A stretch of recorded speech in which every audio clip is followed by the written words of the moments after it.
Welcome back to the show, Tina Payne Bryson. Thank you so much for having me, Jason. I'm so excited to visit with you again about whatever we're going to talk about today. Yeah, awesome. We're going to talk about a lot of stuff. Particularly, we're going to talk a little bit about this new book of yours, The Bottom Line for Baby. I love this. Yeah, thank you. Yeah. I'm excited about it. Awesome. How's it been going? It's been going great. It's not easy to launch a book in a pandemic, but Right. people have babies even in a pandemic. And, Yep. there's no other book like this. In fact, the reason this book is very different from the books I've written with Dan Siegel. I'll be honest and say I didn't really enjoy the writing of this book anywhere near as much because this one is so like combing through journal articles and combing through all the science around 65 topics that went into this book. But this was the first book I really sort of wanted and wished for as a parent 20 years ago, and it still didn't exist. And so really, I found myself as a new mom feeling like, okay, I really want to make all the right decisions for my kid, right? I want to do what's right. And do what's best and all that. So I would read and I would talk to people, and inevitably, no matter what, I would read conflicting opinions. I would talk to someone and they'd say, you have to do this. And then I talked to someone else and they said, make sure you don't do. And it was the same topic, so, and then your parents and your friends, everyone has opinions. And so at the end of the day, when I was trying to decide about all kinds of things, I really felt sort of stuck. So what I did in this book was I pulled together about 65 of the most controversial things, the things that we get the most competing information about. And I set it up alphabetically so that if you're trying to decide, can I lick my kid's pacifier clean? Should I give them allergens, or should I give them fruits or vegetables first? Or what about cloth versus disposable diapers? And what about sleep training? Yeah, all those things. And so each entry follows a format. It says, okay, here are the main competing ideas. Then there's a section called What the Science Says. Then there's a section that says the bottom line. And this is where I kind of give you the Cliff Notes version. Here's what the science leads us to. And sometimes I say, look, there's no good science on this, or whatever. Yeah. And then, I worked really hard, Jason, to make this a really objective reporting on these topics. But sometimes I didn't agree with the research findings, or I found that, going a different way or thinking about something in a different way was really helpful to me. So I added a section in about a third of the entries where I got to weigh in. So that's called A Note from Tina. Yeah. And there were lots of surprises in the book. The research surprised me a lot in certain areas, but it's a really fun book to be able to share. It's in fact a book I think everybody, and of course, I like my book, but I think everybody should keep it with them when they're birthing, because we have to make decisions immediately that we don't even know we're going to have to make. Should your baby have their first bath right away, or should you wait a few days? I don't know. I've never even knew that would be a decision, but you can turn to baby's first bath under B and read, the science that says, actually, the science tells us it's actually better to wait a couple of days before we do that, because they have all kinds of good stuff coating their skin that helps their immune system and protects their skin. So there's just some really helpful stuff in there that hopefully will guide parents. Yeah, this is going to be one of my go-tos I refer to people, especially new parents. So thank you. Hell yes, and thank you for creating it, because I could have used this. My wife and I could have used this also. Yeah, I know. I wanted it. There were many things that we actually had to look up, and that we had to read competing ideas on, like sleep training. That was a big thing for us. That's a big one. Sleep training, co-sleeping, extended breastfeeding, circumcision. These are all huge decisions that we get a lot of conflicting advice about. So it's really helpful to kind of just have a bottom line of here's what we know from the science. But, really there's a bottom line to the bottom line in the book. It's in the conclusion. Actually, the intro and the conclusion, not the alphabetized entries, are my favorite part of the book, because they're much more like the kind of writing I like to do. Yeah. But ultimately, my goal for this book was to empower parents with knowledge so they can be informed and intentional, but then to trust themselves and to trust their babies and to say, look, I'm going to follow my instincts here, or I'm going to follow my baby's lead here, and to tune out what everybody else ultimately is telling you, because every baby is different. Every family is different. Every parent is different. Yeah. And it's really important we make decisions that work for our family. And no decision is in a vacuum. For instance, if you decide you're not going to do cried out sleep training methods, which I did not do. I was really exhausted, which meant I was grumpier with my kids the next day. So there's like a payoff and a sacrifice for every decision. And so single decisions aren't made in a vacuum. They impact lots of other parts of parenting. And so sometimes it's better to do something a little bit differently than you would have wanted because it works better for your family. Yeah, totally. Yeah, it's like benefits and drawbacks to everything here. Exactly. Yeah, what were some of the, I guess, the most charged ones where you felt you disagreed with either the science or sort of the conclusions that were like, okay, I got to say something, I got to weigh in here? What's an example of one of those? The biggest one was sleep training. That's such a huge question. I was shocked to find that the research isn't that great. There really aren't that many quality studies on sleep training. There were about 15 good quality studies looking at outcomes. When people are wondering about sleep training, and there's lots of forms of sleep training, when a parent is just keeping the lights low while they change their baby's diaper, that is sleep training. It doesn't necessarily mean cry it out. But when people say sleep training, they mean some form of a cry it out method. So that's really what I'm talking about when I say sleep training, just to be clear with my terminology. But there were about 15 studies, and really the questions parents want to know is, does it work? Will it hurt my baby? And will it hurt my relationship with my baby? And, what I loved about the research is there are some studies that look out 5-6 years and say, it does work. But what's really interesting is that about a third of babies, it doesn't work on. So 2/3 of babies it works for, a third of babies, it doesn't work. And it's not a one-time thing, right? So you can do it and then your kid starts teething 3 weeks later, and then you may have to start over again. So that's important information to say. But in fact, they do say babies sleep better, adults sleep better, and that it's effective for most babies. In terms of does it hurt my baby, the long-term outcome studies, again, not very many of them say, no, it doesn't hurt infants or babies to do it, and then it doesn't also hurt the relationship with the parent. So basically, the research brought us to a place that says, we really shouldn't worry about this. This is a good thing. But I personally feel really uncomfortable with cry it out methods, at least for me and my family. I think what the research doesn't take into account is looking at individual differences of a stress response. So for some infants, for many infants, they may cry. And I think there's a huge difference. The bottom line I sort of give in terms of my opinion there is to say there's a huge difference in a baby that's fussing and working it out, but not in a highly stressed state. And for those babies, I think it's probably a great thing to do because parents and babies will be happier, more rested, all those things. And it's really not too stressful for the baby. But for other babies, it can be so stressful that I would even consider it as a mental health professional, a trauma. And so we just really need to know our babies and follow, sort of what our babies can tolerate. I think a lot of the research doesn't take into account that the purpose of our mammal attachment system is to be connected and close when we're in distress. And so when we ignore our child's cues, that to me is highly problematic. So I feel strongly about it, but the research was came out differently. What's great about it though, is I can say to parents, look, whichever way you decide to go, the research says you're okay. And again, like I said, if it just, everybody's got a different perspective on it. For everybody's family, it's different. And I think the other thing to know is, even though this is a huge one, as is circumcision, as is co-sleeping, as is breastfeeding, childcare, stay at home versus nanny versus childcare center, all of these are huge. In the long run, when I looked at all the science across time, even though these feel like huge, life-changing, impactful on development decisions, and yes, of course, what we do as parents matters. But over the long run, whatever we decide on any one of those things doesn't truly matter as much as we think it does. What matters more than anything else is your relationship with your child.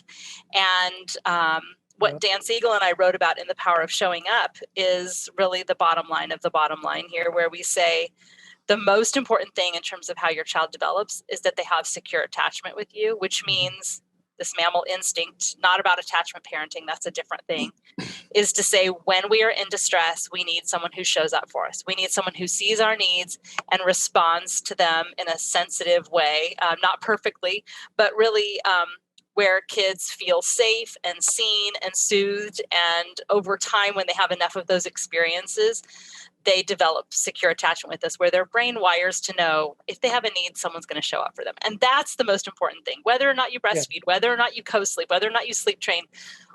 In fact, Jason, my best friend and I from high school, her name is Gina. So Tina and Gina, we were like besties. We wore the same shoes and clothes and went on each other's family vacations. We were practically sisters, but without the fighting.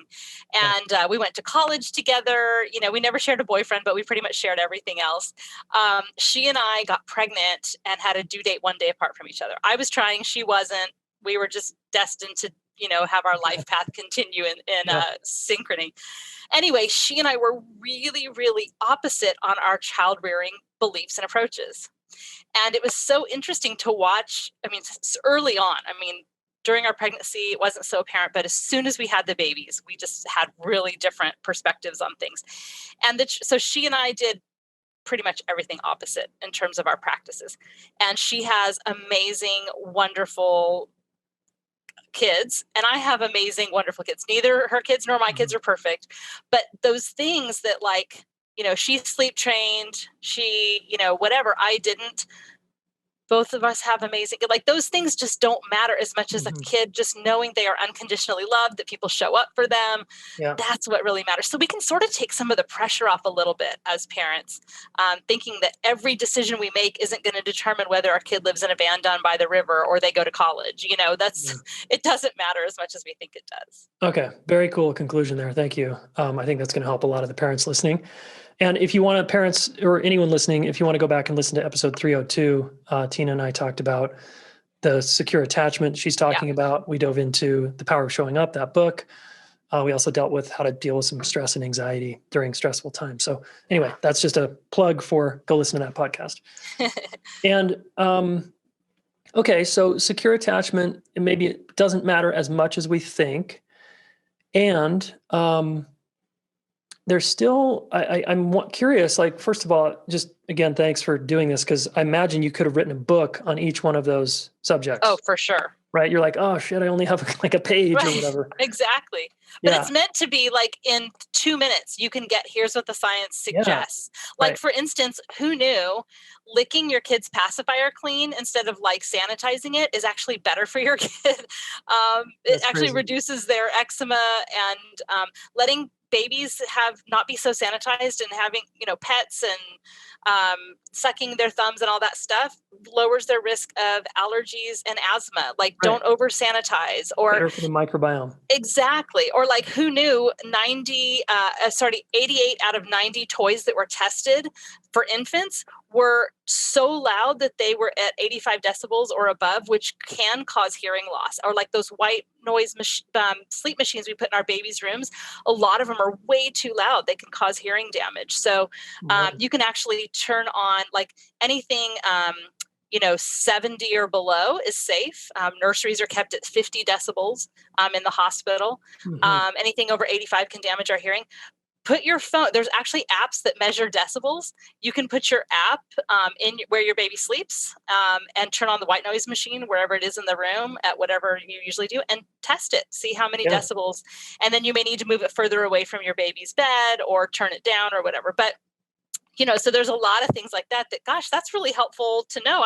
I didn't know that when my kids were little. I did know that the loud toys drove me crazy. So a lot of them got hidden behind the books in our bookcases. Yeah. My husband's an English professor and I'm an academic too. So we both have tons of books. And so when we moved out of our last house, as we were packing the books, we discovered every loud or musical flutes and recorders, things that people had bought our children that we had hidden in the bookcases. Nice. Oh, that's funny. So I have to guess though, if I'm you writing this book and I'm looking at that list of 65 things, one could make some assumptions about insecure attachment based on some of those decisions, couldn't we? Perceiving circumcision as a trauma or crying it out as a trauma, for example, if enough of those kinds of things happen, the child's not going to feel safe on some level. Is that fair or not? Really? I don't know that I would say it that way, Jason. I think what I would say is, the thing that there are different types of insecure patterns of attachment, and then we've got the secure attachment pattern. The worst thing we can do in terms of attachment is be the source of our child's terror and threat and fear. So, that's a for sure, insecure attachment thing that we always want to avoid. But then, parents who are really dismissing or avoidant of emotional connection are not sensitively attuned to their babies. That can lead to what's called avoidant attachment. Or parents who are really unpredictable, super inconsistent, where the kid doesn't know whether they can count on the parent or not to meet their needs. And I don't mean just in terms of overnight, a period of time where you're sleep training. I mean, like consistently over time. It's fascinating. And we may have talked about this before, but, babies who are 1 year of age, there's this gold standard called the strange situation, which is a procedure where an infant and parent are in the room and the parent is asked to leave. And if their child's in a strange place, and so we can look at how does the child react to the stress of being left alone in a strange place, and how do they act and use the parent to help regulate themselves and feel comfortable again once the parent comes back in the room. And by 1 year of age, these babies already act in ways based on the way that their parent typically shows up for them. Or not. So even the same baby would have a different response to different caregivers if they have different attachment patterns. Meaning that if the baby's stressed out and they have an avoidant attachment to their parent, they won't even ask the parent for help. They won't cry or reach for the parent. They hide their distress because they've already learned by one, look, it doesn't do a lot of good to ask for this parent to comfort me because I get a better response from this parent if I just hide my upset feelings. So, and then they get labeled maybe as a good baby. Exactly. We're like, look at that secure, confident baby, and so we just can really misinterpret infants and children's behaviors. Or if the parent, the other thing that we see there is that what's called a preoccupied attachment in adulthood, but it's called anxious ambivalent in childhood, where the baby really tries to use the parent as a source to help them calm down and get regulated and feel safe again, but it doesn't really work. The parent is so inconsistent and unpredictable that the baby feels anxious and ambivalent about whether or not the parent will help them. So they end up being really clingy babies who cannot be soothed. And again, that's not the same thing if your kid has colic or, they can't be soothed because of something else going on. This is really looking at patterns over time. So we don't want to put people in boxes too quickly. But I think what you're asking about is a really important question that I think in terms of the decisions we make as parents that are in this book could really come down to, is there an attempt of the parent to attune to the child's needs and personality and circumstances? Like for instance, one of the entries in here is about whether or not, about sensitive babies. And, I know my firstborn was a really sensitive baby. And when we were with family and in even small gatherings, when he was 3, 4, 5 months old, he would cry and cry and cry until I took him out of the room away from all the stimuli, and then he would be fine. So if I were a parent who was providing more of an insecure pattern of attachment, I would interpret his behavior as, oh, he's just fussy, babies are fussy. And I would just keep letting people pass him around. And I would dismiss his experiences instead of tuning in and going, you know what, I wonder if he's overstimulated. This is a lot. This is a little much noise for him, I think. Let me take him out and just see if that, and so I work hard to see the need, respond to the need in a sensitive way, and to really use the attachment relationship to co-regulate and help my child feel like, okay, she gets what I need and she shows up and makes sure it happens. And that's what builds trust. And our brains then eventually wire to expect that then people will see and respond to our needs, which obviously leads to better, healthier relationships later. So yes, I think you're right about that. The way that we, really make these decisions, a lot of it has to do with how well we're tuning in and being sensitive to our child's experience and adapting and responding to that experience. Yeah, totally. Cool. And let's talk about maybe your son in the abstract in terms of you said your firstborn was the sensitive one? Yeah. So our daughter, my second, was like that, super sensitive stimulation, like any kind of thing was like, oh. And I could feel the part of me, and I imagine my wife, but she could speak for herself, which is the opposite of what you were saying, where it's like, oh, she's just fussy, blah, blah, blah, is like taking her out of the room and then kind of coddling her and being like, oh, she's just so sensitive, and like over sort of protecting her. And this leads into my question I was talking about before we hit record, which is I notice, and this gets into attachment parenting versus attachment science. Yep. We touched on this briefly in the last Yep. episode. So I'd love you to unpack this a little bit for us, because what I notice in Boulder, Colorado, with people that are very educated and very, read the attachment, even they read the attachment science books, might err on overly coddling their child. And anytime their kid gets emotional, they receive that as like feedback, like, okay, we better not do this then. And so what ends up it looking like, what I've witnessed over time, is that some of these kids have way too much power. Yeah. And they're their emotions are sort of calling the shots. So will you unpack this again for us and talk about maybe the difference between attachment parenting and science? That is such an important question. And I think so much of what we know from attachment science is misinterpreted in this way. This is the biggest misinterpretation. Yeah. So attachment parenting was something that Dr. William Sears wrote about. That's actually, even the people who are like, oh, attachment parenting, like it's indulgent, whatever. I think a lot of that has really gotten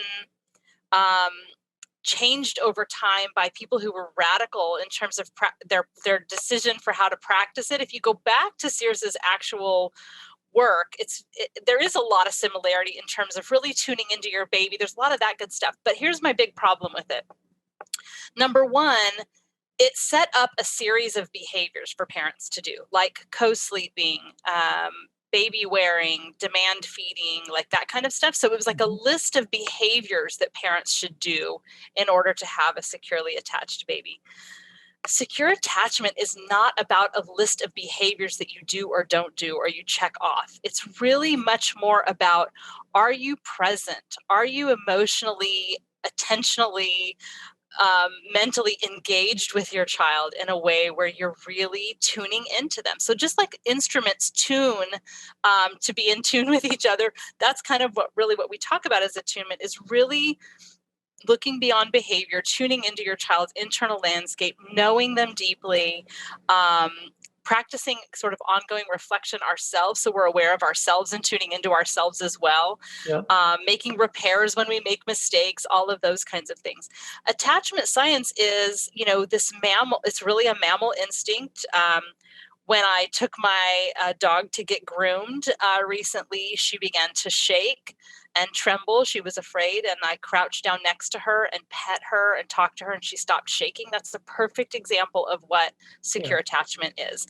It's the whole main purpose of attachment for mammals is to better ensure our actual survival. So the idea is, when there's a threat or distress, we have a biological instinct to get close, like actual physical proximity to our caregiver, that over time becomes mentalized. So, my kid away at college doesn't need to be next to me. He knows if he calls me and hears my voice, hopefully it will soothe him, depending on what we're talking about. If we're talking about his college budget, maybe it's not such a soothing conversation. Right. But that becomes internalized. And what it's really about is fundamentally, it is about the parent regulating or balancing, is a sort of another way to say it, a child's emotional states and regulating their physiological states. So when we get emotional, when we have big feelings, our heart beats faster, our muscles change. If you're angry, your muscles tense up, our body temperature changes. So it's really, even like when our infants are cold or wet, we are regulating their physiological states by the way we respond. Yeah. Now, here's where people get things wrong and misinterpret this. I think the support and showing up for our kids is misplaced in lots of ways in this generation of parents, particularly. Yeah. What Dan and I say in our books repeatedly is, it is not helpful for our kids for us to jump in and rescue and fix and solve and put a halt to things that are upsetting to our kids. Instead, what we want to do is walk with them through it. Mm-hmm. Because the difference between challenges or adversity or, big emotions leading us to fragility or leading us to resilience is practice dealing with difficult things with enough support. And that support is about the parent's presence and saying, I know this is so hard. I'm right here with you while you feel it. The support is not, never mind, you don't have to do it, or never mind, let me call your teacher, or okay, you don't have to go to bed. So I want to be really clear that the emotional responsiveness and attunement I talk about is not at all permissive. We can think about two different dimensions. And I write about this in both The Bottom Line for Baby, and Dan and I write about it in No Drama Discipline.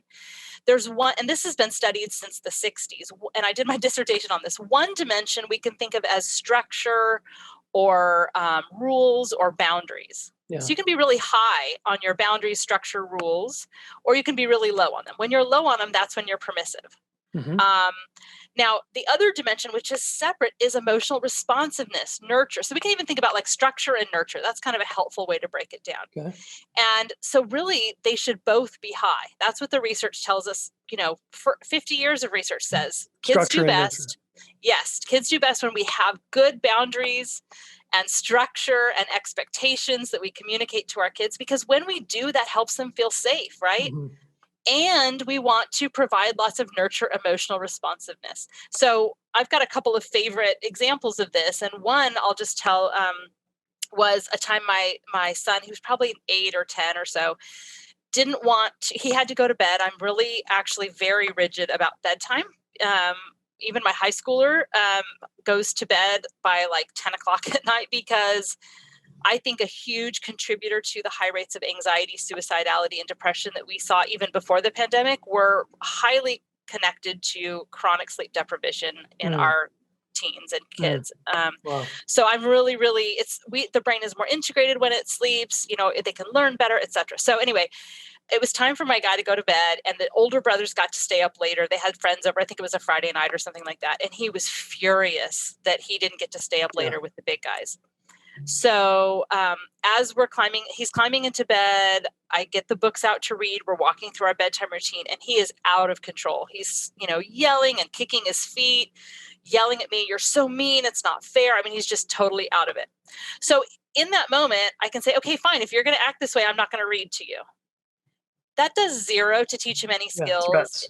Threats are not helpful. They actually do nothing actually in the name of teaching kids skills so they can do better the next time. They can work, but at a cost, and it doesn't really make anything better for the next time. And it's a lose-lose, because we both end up getting mad. And what I communicate to him, if I say, if you're going to act that way, I'm out of here. I'm not doing this. I'm really communicating to him, if we're being really honest, I'm saying, I'm only interested in interacting with you when you've got it together. When you're at your worst, I'm done. I'm out. Totally. So I want to give my kid the opposite message. And that's what attachment tells us, is at your kid's worst, that's when they need you the most. But that doesn't mean that you fix it. Okay. So here's where we get into it. He's really, really mad. And I don't say to him, okay, fine, you can stay up. I don't give in. The boundary is still there. It's bedtime. So I say to him, you're so sad that you have to go to bed. It feels so unfair. And that's so hard when you feel like things are unfair. You're really angry right now. Is that right? And he's like, yes. And he's yelling at me. And I take a deep breath and I say, it's so hard to feel like that. And I'm right here with you as you're feeling it. And what I can do then in that moment, and this is so liberating as a parent, because usually when that happens, we spend so much attentional energy, emotional energy, cognitive energy figuring out, how do I stop this? How do I fix this? What do I do? How do I get him to stop? Because it is really unpleasant. Yeah. And it can make us reactive too. But instead I go, oh, I don't have to figure out anything. I don't have to, I don't have to solve this. Right. It's great for him to feel disappointed and angry and like things are unfair. And I'm right here with him saying, I know, baby, this is hard. I'm right here with you. And then he comes out on the other side and says, okay, my mom can handle my big feelings. And she also just communicated to me that she thinks I can handle big feelings. She doesn't have to pull me out of it with distraction. Huge right there. Yeah. Huge. Then when he goes to college, or when he has big feelings in his marriage someday, he knows he can handle them. He can handle them. That's huge, right? Yeah. And just like when we lift weights repeatedly, we do reps, our muscles get stronger. When we let our kids sit in uncomfortable, negative feelings with, again, our presence and support. And by the way, if your kid pushes you away when you're trying to be empathetic and that kind of thing, and they say, leave me alone, totally fine. Respect that and just say, I'll be in the kitchen if you need me and I'll come back and check on you in a little while. It doesn't have to be sitting right there with your hand on their back. It can be your availability of presence that's big. But that's such a huge thing because then he gets through it and he goes, okay, my mom trusts that I can handle big feelings. And I just got a repetition of feeling something terrible and I got through it. It was fine. That wasn't that big of a deal. And one other big thing, Jason, that happens here is that by my presence and saying, I know this is hard, I'm right there with you. And I'm naming his feelings. This is a strategy that we wrote about in the Whole Brain Child called Name It to Tame It, that when we accurately name emotions, it actually reduces the reactivity in the brain and the nervous system. I'm also helping him find the words that go with those neurological and physiological states so he can make those connections, so he can have more insight. But then this starts becoming internalized for him. And, he then learns that he can handle it. And I've given his brain practice going from a dysregulated state back into a regulated state because I was able to tolerate it and sit there with him. So then that's how kids learn how to self-soothe, is by having lots of practice going from falling apart back into regulated, because there's a grown-up there helping them do it. So this does not make kids indulged. Let them feel hard things. That means we have to tolerate their negative feelings. Let them walk through hard things. There's a huge difference too right now with kids. With the pandemic, it's really hard. Some kids are in school, some are at home. There's a huge difference in saying, okay, your kid's like, this is too much. I can't be on screens anymore. Or, this is too much homework. And we say, okay, I'm going to email your teacher. That is a no. Instead, we say to our kid, and if they're really little, then that's different. You have a conversation with their teacher. But what we do instead is say, it seems like you're feeling like this is not working for you. What do you think you could do? Let's be problem solver and let them use their prefrontal cortex. Maybe they say, I think you should tell my teacher. Well, you know what? I trust that you can communicate with your teacher, and either I'll sit here with you, or if you want to write up the email and want me to look at it before you hit send, great. But empower our kids to be problem solvers instead of rushing it. That's the only way we let them develop that. Yeah, this is great. Hey, every month I'm going to be doing a challenge. You've probably heard about it if you've been listening. You've got to be on my email list, however, to get in on the action. And you could win, a relationship course. You could win potentially coaching with me, no charge. You could win coaching with one of our coaches. There's lots of cool stuff that you can win if you play. How do you do that? All you have to do is be on my email list and look for the email that says personal update. In that email, I share a lot of personal wins and losses, highs and lows, podcasts I'm listening to, books I'm reading, favorite song, anything I'm watching, and what my challenges are, what my opportunities are, and of course, the challenge. So just go to relationshipschool.com/challenge, and you are going to be asked to just leave your email address. Okay, and then you're on my email list. Boom, done. And just make sure it doesn't go to spam. All right? relationshipschool.com/challenge. I got a question for you, an example of, we'll call this person a client. Before I do that, I just want to underscore for the listener here how important this is, because I work with a lot of adults who feel very challenged in intimate partnership through conflict because one or both of them doesn't know how to be with their experience. Where did we learn or not learn how to be with our experience? In our childhood, right? And Tina's painting us a really clear example of, and I think you mentioned this one on the last podcast, of how we can teach kids to just trust their experience. It's going to be okay. And they get reps in. So anyway, huge. Goes a long way in life, right? Later in life when they're married. And it's not too late. It's not too late. As a parent, you can start doing this now with your kids. But if you find yourself, when you have negative feelings, and gosh, we sure have a lot of opportunities to practice sitting with hard feelings right now. You might notice that you distract yourself, or you numb out with drinking or TV or social media, or, and to really just even practice just for a few minutes, noticing that feeling that feeling, being curious about that feeling. Our feelings tell us important information, like something here isn't working for me. So we can even be curious and say, okay, I'm noticing I'm feeling resentful.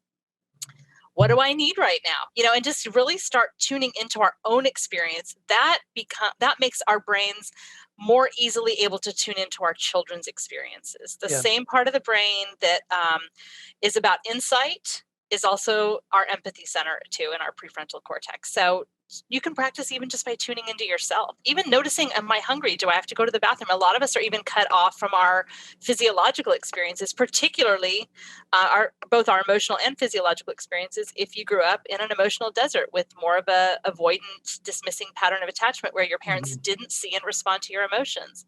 And we can start doing that differently right now with ourselves and our kids. Yeah. Amazing. Cool. Yeah. And if we don't have kids, we can do it with our partner, right? We can do it with For a friend. sure. Yeah.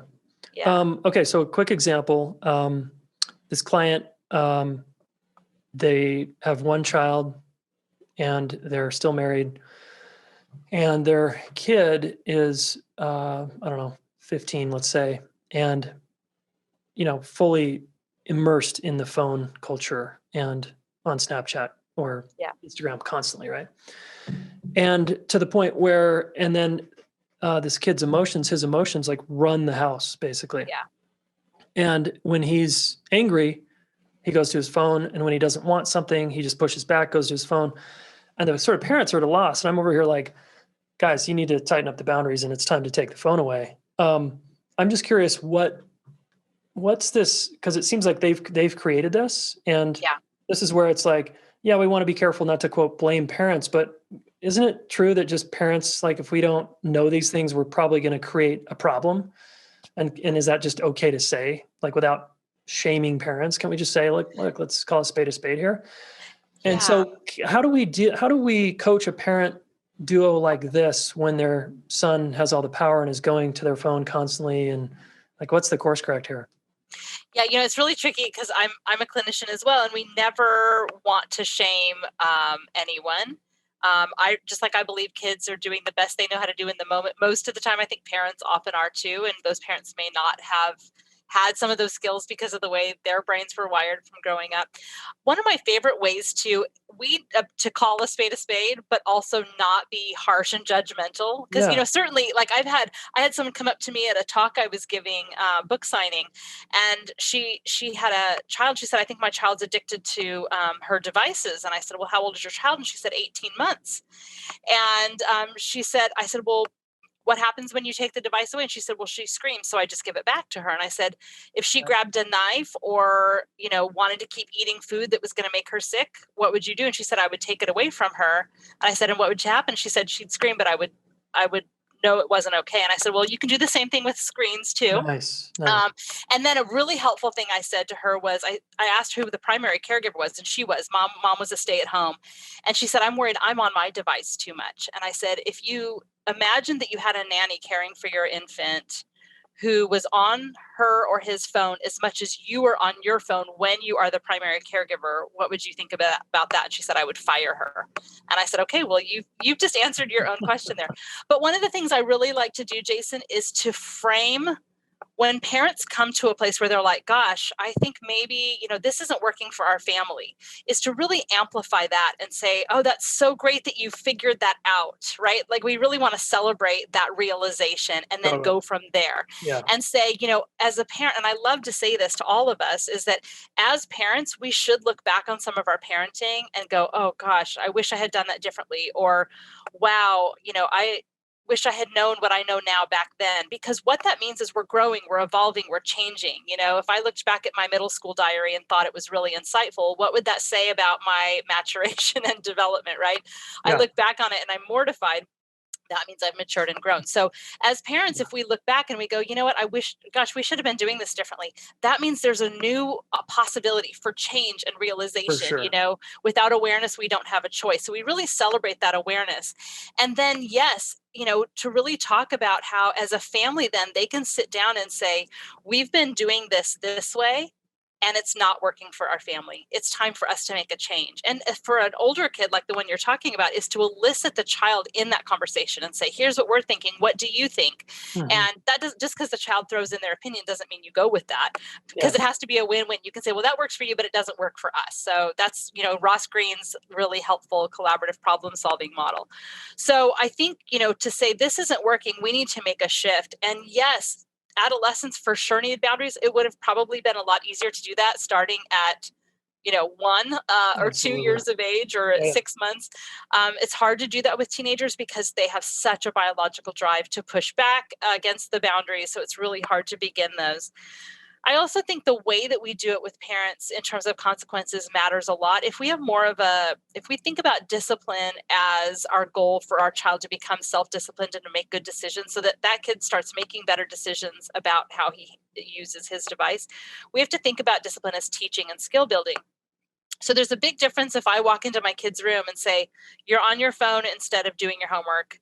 I'm taking your phone away. Your phone's on, and you're on restriction," which we're all on restriction because of quarantine, right? Yeah. There's a big difference in like doing it punitively like that and saying, "I'm taking it away," and saying, "You're also taking it away." But to say, "You're showing me it's too hard for you to have the device in your room when you're needing to do homework. So I'm going Mhm. to hang on to your phone during homework times until you have that self control." So it's still the Nice. same outward kind of thing in terms of keeping the phone out of the room, because that's what our kids might need. They might need an external boundary when they don't have an internal boundary, but it's not done in a punitive way. It's around growth and maturation and Yeah. development in a positive way. So I think for this kid, saying to the parents, it's looking like you have realized that sort of the way you all have been doing this around boundaries isn't working. So now let's talk about what you can put into place, how you can do this effectively to, gain your Yeah. family back and to give your kids some really good practice. And it might be, I think I would also explore with that family, when the kids wanting to go on the phone or the device to get away from the parent talking to them or talking about something they don't want or feeling something they don't want.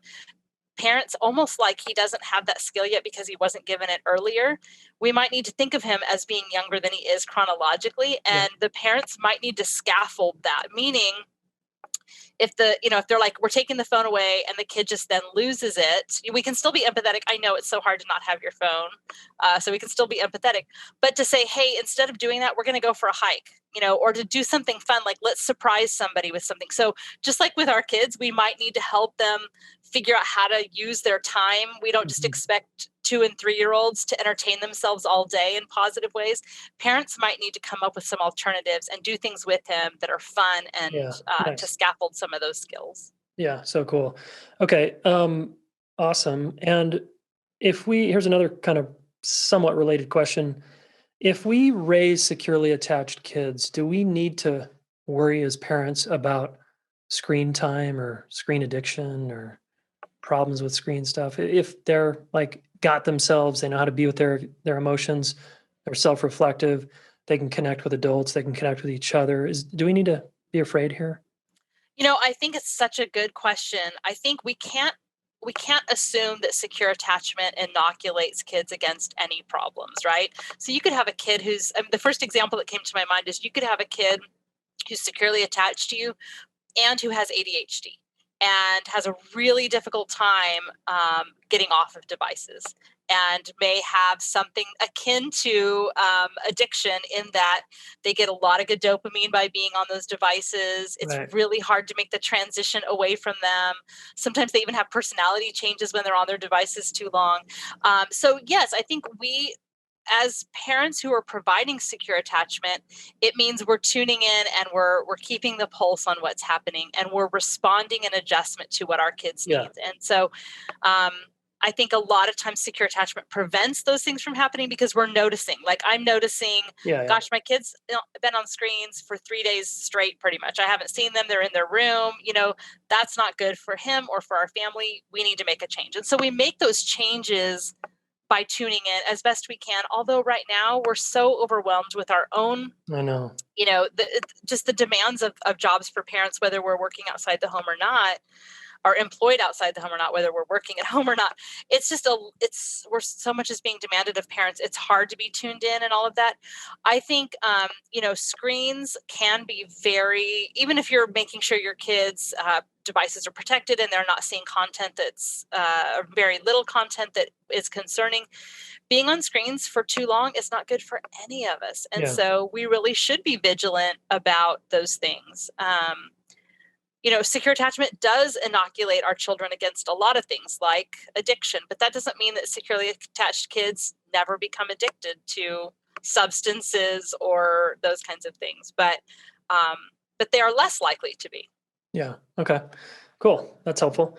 Yeah. A question about secure attachment, particularly for adults. I asked Dan this question. I might have asked you in our interview. I don't remember. Um, and my wife wanted to make sure I asked you this, and it's a She gives you little curiosity. notes. Totally. She couldn't be here. Our we both kind of get really curious about the stats around secure attachment. So we have, what is it, 60% of adults or something are securely attached, 60 to supposedly. 65. Yep. Yeah. That doesn't feel accurate to me, just from when I just look around. And Hmm. maybe I'm just working with people who are insecurely attached, and that's my bubble I'm in somehow. Yeah. Um, when I just look at human behavior, I'm like, really? So I get curious if there's a spectrum for secure attachment like there is for insecure attachment. And I'm curious if you've thought about that.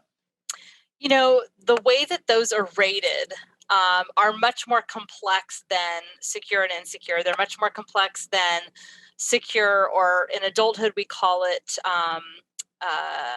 oh shoot, now I'm blanking. Autonomous and free Yeah. attachment is what it's called in adulthood.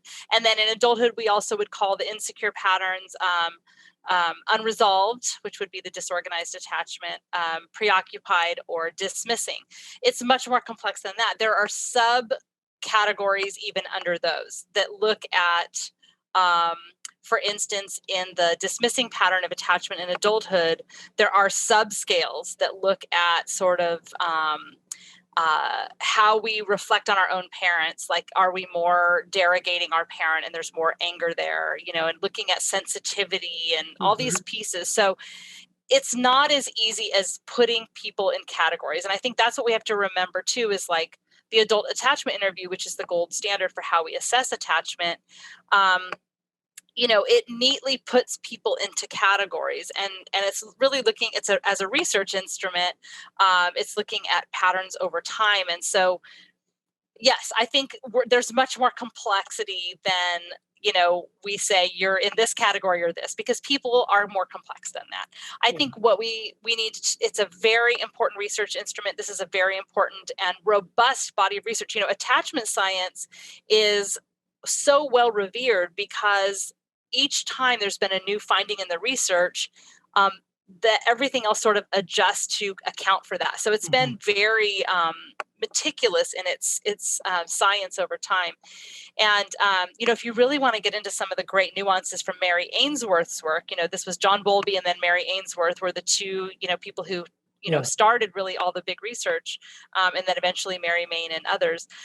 Bethany Saltman wrote an amazing book called. Yeah. I interviewed her. Oh, good, Yeah. We yeah. had a So we had a really great conversation about this. oh, Yeah. it's a great book. And so, yeah, it really took looking at sensitivity. And I think that is, just really huge. That's another way for us to think about this in terms of the people that are around us. Like, how tuned in are they? How sensitive are they to themselves, to others? What is their window of tolerance when it comes to emotion and Mm-hmm. vulnerability in relationships? Yeah. There's so many pieces to look at. And I used the adult attachment interview clinically. It was really helpful to just walk through the questions. There's one great question in the adult attachment interview that asks for people to remember in early childhood, say ages 5 to 12, how they remembered when they were upset or having a hard time. And I'm not asking the question verbatim, but this is the general idea. Yeah. Do you remember your parents holding you during those times? And it's such a powerful question. It brings up so much clinically. And, Mm-hmm. for someone with an avoidant attachment, a dismissing attachment, they would say, oh, no, we weren't that kind of family. We weren't touchy feely like that. It was fine. I didn't really want that. Yeah. And someone with preoccupied attachment, would say, well, sometimes, but not other times. And, and then they would go off. They wouldn't be able to even stay with the memory. They would typically become preoccupied with other things linked to it and talk about something that happened Yep. last week. And their narrative would sort of be all over. And someone with secure attachment could either be someone like, yes, my parents held me when I was upset. They were so tuned into blah, blah, blah. Or they could say, no, my parents didn't do that. And in fact, I was really uncomfortable with that kind of intimacy. But over time, I realized my family was like that, but not other families weren't like that so much. And so, like, I always hugged my friend's mom, and eventually I became really comfortable with it. And then I've had relationships where there is a lot of physical connection and intimacy, and I love to hug my kids and let them know that we can be connected that way as well. So there you see, it wasn't perfect growing up. They didn't have it growing up, but they have made sense of it. They have a coherent narrative around those experiences where they're not running from the past, but they're not flooded and preoccupied with the past, intruding upon their ability to be present with their own emotions and present in relationship. Yeah, cool. So kind of what I'm hearing you say is it's complicated, and there's no even though the adult attachment inventory is the gold standard, there's still to really accurately measure secure attachment, there might be a bunch of nuances and layers. Am I understanding you right? Yes, that's right. Okay. So yeah, we don't want to paint with too broad a brush stroke around that. I think, it's also, we have to remember too that things are in context, right? So let's say, for example, I had some massive health problems in my 20s where I was fairly debilitated, right? And I grew up with a parent that provided me with secure attachment. She lit up when I walked in the room. My mom was just an amazing, attuned attachment figure for me. My dad, I had a dismissing attachment with him. He was really uncomfortable with physical affection. He was really uncomfortable with emotions. He would berate me when I would be upset. He'd say, "You're too sensitive. You need to let that roll off your back. You got to grow up," that kind of stuff, just really uncomfortable with that stuff. And then it turns out, like life often does, I have a kid who deals with chronic pain and deals with chronic health issues. So I've got like my own stuff coming up. I've got this background music of dismissing when things are difficult. And when my kid was sick for year after year after year and we couldn't figure it out, there were certainly times I was really dismissing and about his experience. I would say, I don't know how else to help you. Like, you got to live your life, and that kind of thing, instead of in those moments saying, "This is so hard, sweetie. I'm so sorry you're hurting." And I did that a lot, but then there were times when I didn't. And so it's also context dependent when we get triggered about our stuff from the past. My dad was not, he wasn't into, like, even if we were physically hurt, he was like, brush off the dirt, So I had some of that in my background. I have to be aware of it. And that's the key, is the kind of ongoing awareness of saying, okay, I just parented in a way that didn't feel good. It's not who the parent I want to be. So now I'm going to become curious about that. What was that about for me? Maybe I'm just really tired and I feel like my tank is empty, right? And so I just didn't have a lot of patience in the moment. Or maybe I'm like, you know what? My dad was like that when I got sick and I just did that. And gosh, I don't want to do that again. I'm going to be aware of that. And I probably will do it again, but I'm going to work hard not to. And then I'm going to repair with my kid when I do. So it's context dependent as well, depending on our own triggers and history. Yeah. Yeah. Great. Thank you. As we wind down, a couple more questions here. Yeah. I could go on for a long time with you, but we're at the time. So, you have a good partnership, it sounds like. You're very well educated about this kind of stuff, raising kids in a good way. I feel like my wife and I really have a strong connection. Yeah. And so when I get triggered, as you're saying, and my stuff comes out in those moments, I might be unable to support my child. Yep. What advice do you have for a single parent who, doesn't have someone to co-regulate with or be there for them, and they're stressed and they're holding a lot? I'm curious what, it's maybe a new parent even reading your book, like what, because I feel for the single parent that doesn't have another adult to like lean into and say, "Hey, tag out, you're up," because I am like blown out here. Totally. Oh, it's so hard. It can be so hard for single parents, particularly right now where they have so many burdens on them. I think the most important thing is, the 4 S's that Dan and I talk about in The Power of Showing Up and in our other episode. The things we can, besides doing our own work and our own reflection, what Dan and I say in The Power of Showing Up is we really want to give our kids, not perfect, but as many repeated experiences of feeling safe, where we're protecting them from harm. We try not to be the source of fear, and then we repair. Seen, where we tune into their mind and what's going on around, their internal landscape. Soothed, where we show up in that moment and say, "I know this is so hard. I'm right with you." And then those leading to that 4th S of security, where they come to trust that we will show up for them. It's easy to say, yeah, do the 4 S's, safe, seen, soothed, and secure, and you will cultivate a secure attachment in your child. Great. I believe that. I think it's really helpful. And it's not always easy to do because we're tapped out, right? And particularly if we're Mhm. If we have a trauma history, particularly if we are a single parent, particularly if our kids are at home and we're having to be their teacher and we're working full time and there are other kids who need things Yeah. and they're eating a million times a day. My teenagers are back to the newborn feeding schedule. They eat every 2 to 3 hours. Um, that what can happen is we forget that we need the four S's too. We need someone who shows up for us. So it's really Mhm. important, particularly if you're, and some people are in partnerships where their partner does not show up for them. They may be Totally. in the same household or married or not, but that person does not provide them with experiences of feeling safe, seen, soothed, and secure. So whether you're a single parent or you're a parent who doesn't have a partner that does those things for you, it's really important that you, one, show up for yourself. Taking care of yourself so that you have the capacity to parent in this way, making sure your basic needs are met, sleep, nutrition, fun every once in a while, getting a break every once in a while. But then you've got to find somebody. You've got to Yeah. have a best friend or a neighbor or your own parent or somebody who helps you feel safe, seen, soothed, and secure. That somebody that'll show up for you. And if you don't, find somebody else, because there are other people out there who don't have that either. Like, find out, talk Yeah. to your neighbors or talk to other parents at your kids' school and like find out the other single parents. You guys can partner up in terms of sharing the load and supporting each other, or join a community of online, um, groups or those kinds of things. I have office hours with me that you can find out about on my website, where I'm answering questions and people are connecting. It can be a really helpful way to just find other parents. We've got to have the four S's in our life, Mhm. whether they come from our partner or not. Agreed. Yeah, totally. Yeah, I love that. Okay, amazing. Tina, I'm going to let you go. Where can people find you and your new book? So my website is tinabryson.com. You can find the link to The Bottom Line for Baby and the other books on my website or anywhere books are sold. And I appreciate you all sharing the book with other new parents, helping them be more intentional, trusting themselves, and not taking everything so seriously, Yeah. but taking enough seriously, right? Finding that balance. And then you can find me on social media. Probably the best place to find me right now, where I'm posting the most videos and supporting materials, is on Instagram. And my handle there is Tina Payne Bryson. Okay, great. And we'll put those in the show notes. Awesome, Tina. Any parting words for the new parents or anyone else out there? I think, again, that idea of taking care of ourselves is so important. We all know that, but we're really bad at it typically.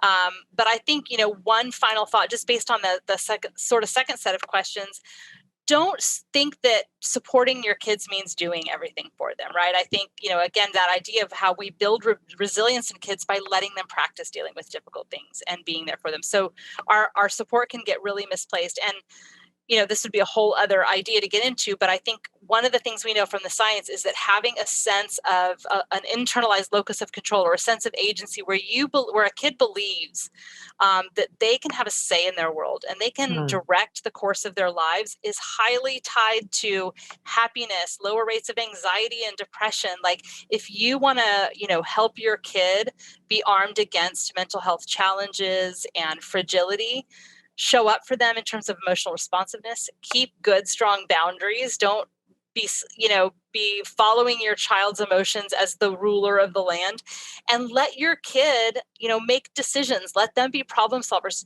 Ask them, like, what do you think the answer is here? Do you have any ideas? Really give their prefrontal cortex practice. Give them a sense of they have a say in the world. You trust they can handle things. That's one of the most important things we can do to give them that sense of agency and internalized locus of control, is to empower them to be problem solvers and not solve their problems for them. Yes. Amen to that. Awesome. Thanks. We'll end on that note. Tina, so good to see you. Thanks again for your Great to see amazing you. new book. It's going to be a go-to for me. And thanks for Thank what you you. are up to in the world and just the way you are. Thank you so much, Jason. Great to see you. Okay, great. Thank you, Tina. Go to tinabryson.com to check out her work, her books. She has a lot of great short videos you can watch. Again, I think Tina's one of my favorite resources for parents, new parents especially. Check out her new book, Bottom Line for Baby. I think it's just an awesome resource for new parents. She's also on Instagram if you want to follow her there. All right. Action step. There's there's a lot I could say here about what to do. And this one's a little more, this is more practice, daily practice. And it's for parents and non-parents, but specifically for your parents, when your kid is emotional and pushing back on a boundary you have, I want you to make a commitment ahead of time to your co-parent or a friend, if you're a single parent, that says, I'm going to hold the line with my kid no matter how bad it hurts or scares me. And I'm going to hold the line. Will you support me? And then set a timer if you want, next time your kid freaks out, and you're going to breathe through their emotional reactivity, and you're going to stay with your boundary, no matter how bad their tantrum gets. And I can almost guarantee you that their tantrum will abate, or their reaction will abate within a few minutes. If not, if it's a teenager, it might be a day or two. But it'll abate, and you will have held the firm line, and they will actually trust you more. Yeah. So if you're not a parent, you might try this with a dog, setting a boundary with a dog if you're a dog owner. You might also try it with a friend who is super emotional around a boundary you have with them, or a family member. Just see if you can breathe through it. Yeah, and hold the line. Okay. Nice. All right. If you want more live contact with me, you can try me on Instagram at Jason Gaddis, or you can sign up for our latest webinars. Go to relationshipschool.com/training. That's a great way to get contact and see what I'm offering currently in the latest training that's live, where you can ask me a live question. Cool. Okay. And thank you again for being the kind of person you are. We'll talk soon. Hey, thanks so much for listening. Please subscribe to this YouTube channel. Share one of these videos with a friend. We want to help the planet get their act together around relationships, and you are one of them, so thank you.